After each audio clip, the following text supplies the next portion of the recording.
Chapter 77. Daya Tarik 1. Asosiasi Pahlawan memberi gelar 9 kejahatan kepada 9 jin yang naik ke puncak masyarakat jin. Itu dimaksudkan untuk mencap mereka sebagai kejahatan umat manusia, atau 9 akar kejahatan, tetapi jin dengan senang hati menerima gelar itu, menyebutnya pujian tertinggi. Ini akan membuang-buang waktu lagi. Tempat ini adalah basis dari jahat, jin-jin tingkat ketiga dari 9 jahat. Pangkalan ini adalah tempat perlindungan rahasia yang dibuat dengan merekonstruksi gua yang dalam di gunung provinsi Hamgyong Selatan. Agensi Kebenaran. Kami akan menjawab apapun. Di tempat perlindungan ini, seorang jin biasa bernama Tomer sedang melihat ke komputer. Kulit latinnya yang coklat dan sosok yang sehat bersinar bahkan di gua yang gelap. Namun, tidak ada yang melirik cabul padanya. Bahkan di antara jin biasa di bawah Wik, Tomer agak istimewa. Dia adalah orang aneh yang tidak peduli dengan misi dan hanya peduli untuk mengejar kekuatan.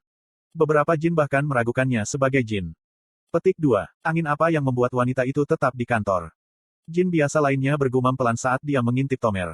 Tidak biasa melihatnya menempel ke mejanya seperti sekarang.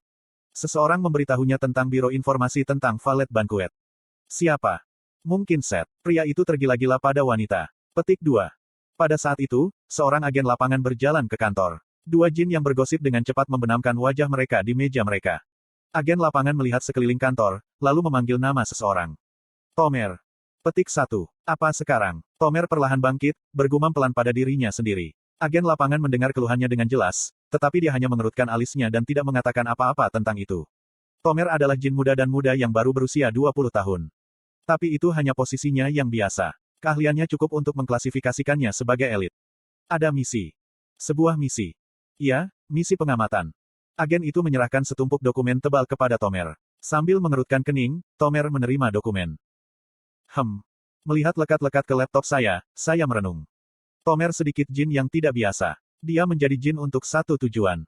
Untuk membunuh ayahnya dengan tangannya sendiri. Untuk mencapai tujuan ini, Tomer menjual sebagian jiwanya. Tomer sangat disayangkan. Ketika dia berusia 7 tahun, ayah Tomer membunuh ibunya dan meninggalkannya. Pada pandangan pertama, dia hanya sampah manusia, tetapi ada alasan lain di baliknya. Pengaturan ini adalah perangkat yang saya implementasikan untuk akhirnya membawa Tomer ke sisi Kim Suho. Namun, saya berhenti membuat serial sebelum saya sampai di bagian itu. Bagaimanapun, dengan bantuan Wik, dia akhirnya akan menemukan ayahnya bahkan tanpa aku membantunya. Setelah membunuhnya dengan tangannya sendiri, dia akan bersumpah setia kepada Wik. Sebelum saya absen, dia bahkan menjadi salah satu eksekutif Wik. Sebagai catatan, eksekutif Wik berada pada posisi yang jauh lebih tinggi daripada eksekutif biasa. Para eksekutif Wik hanya kalah dengan 9 jahat itu sendiri.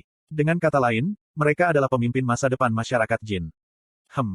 Jika saya menemukan ayah Tomer untuknya, apakah saya bisa membawanya ke sisiku? Mungkin tidak, tetapi jika saya menggunakan perangkat plot yang saya buat untuk Kim Suho. Untuk saat ini, saya melepaskan kitab kebenaran. Saya tidak tahu pasti di mana ayah Tomer berada. Memikirkan semua informasi yang diberikan Tomer kepada saya menghendaki buku itu untuk mengungkapkan keadaannya saat ini. 2 garis stigma menghilang dalam sekejap. Lengan kiri saya terasa mati rasa, dan sakit kepala hebat menggelengkan kepala. Rasanya penglihatanku memutih. Ark. Saya jatuh ke tanah, tidak mampu menahan rasa sakit. Rasa sakit berdenyut berlangsung selama 1 menit sebelum mereda. Saya mengangkat kepala saya dan melihat pada kitab kebenaran. Dengan 2 garis stigma, saya dapat mengetahui tentang status Vernin Yesus saat ini, tetapi saya tidak dapat menemukan lokasinya saat ini. Vernin Yesus mengubah namanya menjadi Agus Benjamin, dan telah pensiun setelah menjalani operasi plastik. Minggu sebelum mulai sekolah, saya mengunjungi Menara Sihir Seoul. Itu untuk mengukir segel sihir di gelang obsidian saya. Karena masyarakat Menara Sihir dipenuhi dengan orang-orang sok materialistis, aku memakai jas mewah yang kubeli di Clancy Islet untuk menghindari diabaikan. Kim Ha-jin-si, selamat datang. Seorang tentara bayaran penjaga memeriksa nama saya di daftar reservasi dan membiarkan saya masuk. Di Menara Sihir, di mana musik klasik mengalir dengan tenang, ada banyak orang lain yang membuat reservasi untuk datang. Seorang pesulap mendekati saya ketika saya melihat sekeliling. Kim Ha-jin-si. Ah iya. Senang bertemu denganmu. Saya Jin Yohan, pesulap bintang 4. Anda membuat reservasi untuk bisnis terkait segel sihir, benar? Petik 2. Artifak-artifak bintang 4 adalah pesulap berperingkat tertinggi yang bisa ditemui orang biasa. Aku mengangguk puas. Jin Yohan mengamati saya dari atas ke bawah, lalu berbicara sambil tersenyum. Ikuti aku. Ayo pergi ke kantor. Petik 2. Kantor Jin Yohan berada di lantai 33. Begitu dia duduk di kursi konseling, sekretarisnya membawakan secangkir kopi. Jin Yohan menyesapnya, lalu langsung memotong ke pengejaran. Segel sihir macam apa yang ingin kamu ukir? Peningkatan kemampuan fisik. Atau apakah Anda memiliki sihir pertahanan fisik? Petik 2. Ah, ya kita lakukan. Jin Yohan memproyeksikan hologram di udara. Yang pertama adalah ini. Peningkatan kecepatan. Petik 2. Peningkatan kecepatan, peningkatan kekuatan, penghalang, sirkulasi darah, del. Sebagian besar adalah segel sihir yang cukup biasa-biasa saja. Apakah kamu memiliki yang berjalan dengan kekuatan sihir yang lebih besar? Sebagian besar segel sihir yang terukir dalam artefak menggunakan sedikit kekuatan sihir, karena tidak peduli berapa banyak kekuatan sihir internal yang dimiliki artefak, itu tidak cukup untuk menggunakan apapun di atas peningkatan kecepatan, tergesa-gesa. Namun, gelang obsidian ini tidak memiliki batasan seperti itu. Saya membutuhkan segel sihir yang kuat dan mahal, bahkan jika itu hanya dapat digunakan seminggu sekali. Misalnya, penguatan ki atau kebangkitan sesaat. Petik 2. Jin Yohan menatapku aneh, lalu mengangguk. Itu mungkin, tetapi itu akan sangat mahal. 30 menit kemudian. Saya pergi setelah melakukan reservasi. Sepertinya saya perlu menunggu lebih lama sampai saya bisa mendapatkan segel sihir. Setidaknya sampai Pek Horse Master selesai menaklukkan sarang setan Suwon. Musim panas selama sebulan berakhir. Kadet lain sibuk bepergian ke luar negeri dan yang lainnya, tetapi saya menghabiskan sebagian besar waktu untuk melatih dan membesarkan anak. Foto yang kamu ambil di Jepang keluar dengan sangat baik. Ah gelombang aku ingin pergi ke Spanyol. Kalau saja tiket portal saya tiba-tiba tidak kedaluarsa. Petik 2. Kadet yang kembali ke Kyuk tampaknya menikmati istirahat mereka karena mereka semua memiliki wajah yang cerah. Bahkan tanpa melihat wajah mereka, saya bisa mencari tahu melalui media sosial mereka. Sebagian besar pergi berlibur ke luar negeri, dan beberapa memposting foto diri mereka berlatih selama istirahat. Mengalami hari yang berat, berharap hari esok yang lebih baik. Itu adalah salah satu post media sosial Shin Jong-hak. Gambar yang diunggahnya bahkan lebih dari tontonan. Itu adalah setup shot yang jelas dengan kepalanya yang berkeringat bersandar pada tombaknya. Karena penampilannya yang tampan, saya harus mengakui bahwa dia terlihat seperti model. Sama seperti ini, saya sering memeriksa media sosial karakter utama. Kim Suho dan Yo Yeon-ha jarang aktif di media sosial, dan media sosial Rahel dikelola oleh pengadilan kerajaan Inggris. Adapun Chai Na-yun, dia belum memposting apapun sejak insiden kasino. Terlalu rumit. Tagar Festime, tagar Clancy Ayel, tagar Flusteret, tagar Anoyet, tagar Cube Cadet. Bersamaan dengan frasa pendek dan serangkaian tagar adalah sebuah foto yang diambil dari pemandangan malam Clancy Islet. Ini adalah pos terakhir Chai Na-yun. Itu terlihat seperti pos pencarian perhatian yang khas dari seorang siswa sekolah menengah, tetapi reaksinya meledak. Sama dengan. 3982 suka. Uyonha, jangan berpikir terlalu rumit. Orange 2574 apa? Yuyu apakah sesuatu terjadi? Onghak, panggil aku. Yoyo, Uni, mengapa kamu tidak memposting sesuatu saat ini? Sama dengan. Petik 2. Dia punya banyak suka. Seperti yang diharapkan dari seorang selebritas, Chai Na-yun memiliki banyak pengikut.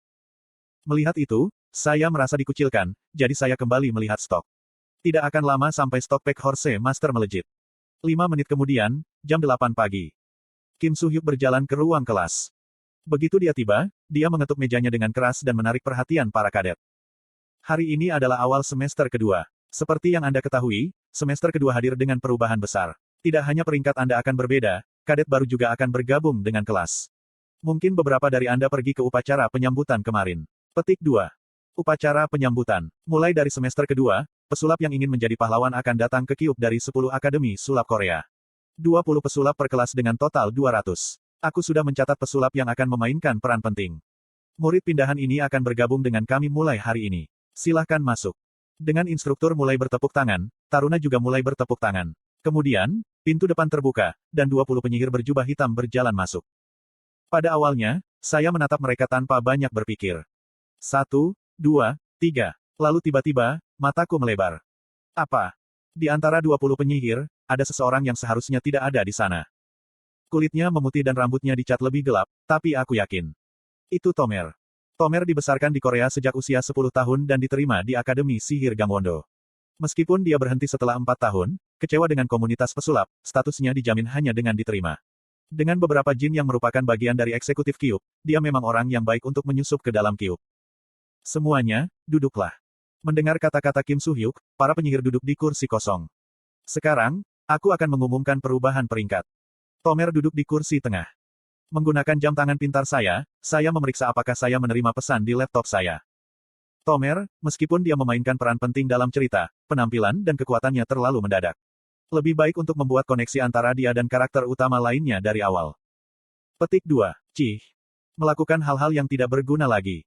Peringkat 1, Kim Suho. Kim Soo-hyuk mulai mengumumkan perubahan peringkat. Dia hanya menyuarakan 10 teratas, dan sisanya dipasang di poster dinding. Sama dengan. Peringkat 1 Kim Suho. Peringkat 2 Shin Jong-hak. Peringkat 3 Rahel. Peringkat 4 Chae Na-yun. Peringkat 5 Sen Yuan. Peringkat 6 Yo Yeon-ha. Peringkat 11 Yi Yong-han. Peringkat 17 Kim Ho-rak. Peringkat 334 Kim Ha-jin. Sama dengan. Peringkat 334. Peringkat saya sudah naik 600 tempat. Memen, itu adalah peringkat sedang dan rata-rata. Saya puas. Kelas luar ruang pertama adalah pelatihan. Tujuannya seharusnya untuk mengenal siswa pindahan. Nama itu adalah, kenaikan berbahaya. Tidak ada monster berbahaya di gunung ini. Tapi, instruktur kepala, Kim Soo-hyuk, mengangkat jari telunjuknya dengan wajah yang menakutkan. Ada perangkap tersembunyi yang menakutkan. Itu adalah replika dari apa yang dulu digunakan Jin. Anda mungkin berakhir dirawat di rumah sakit, jadi pastikan untuk tetap waspada. Petik 2. Selanjutnya, Kim Soo-hyuk membagi 120 orang menjadi 10 kelompok yang terdiri dari 12 orang. 10 kelompok kemudian mulai memanjat gunung dari titik awal yang berbeda. Baiklah, semuanya, ayo pergi. Chae Na-yun milik grup 3, yang termasuk Kim Suho. Oh, Chae Na-yun. Hei.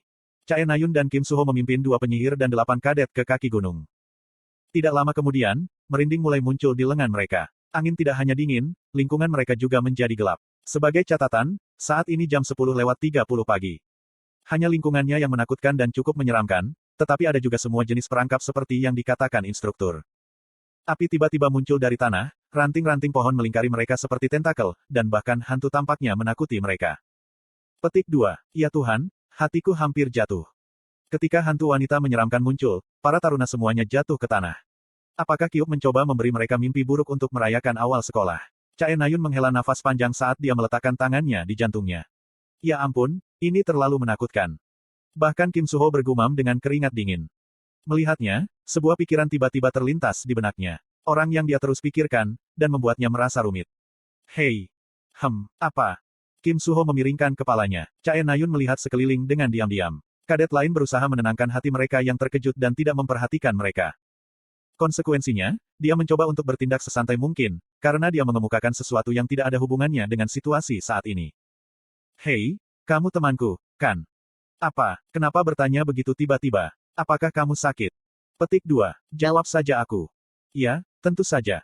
Mendengar jawaban langsung Kim Suho, Chae Na-yun tersenyum pahit. Seperti yang diharapkan, Kim Suho menganggapnya sebagai teman. Mungkin ini adalah reaksi normal. Namun, Kim Ha-jin dengan jelas menyatakan bahwa dia tidak bisa menjadi temannya. Tidak seperti Kim Suho, dia menyatakan bahwa dia akan lebih maju. Apa itu tadi? Tidak apa. Pada saat itu, semak di sisi kanan tiba-tiba berdesir, dan wajah yang familiar muncul. Berbicara tentang iblis, itu adalah grup 6 Kim Ha-jin.